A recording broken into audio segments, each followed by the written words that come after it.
Lime powder is a white powdery substance with calcium carbonate as its main component. A very wide range of applications. One is industrial use of calcium carbonate. The other is food-grade calcium carbonate.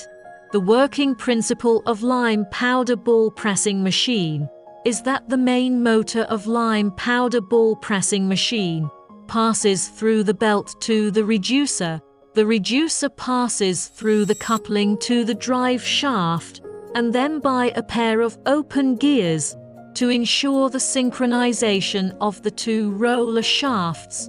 The passive roller is supported by the piston of the hydraulic cylinder, hydraulic circuit and hydraulic control valve and accumulator to ensure the system pressure.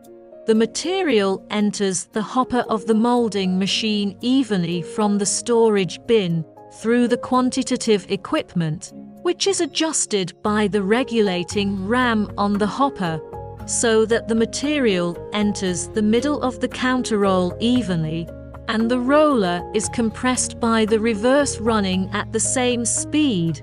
The unit forming pressure of the material increases from small to large, and the forming pressure reaches the maximum at the center line of the counterroll.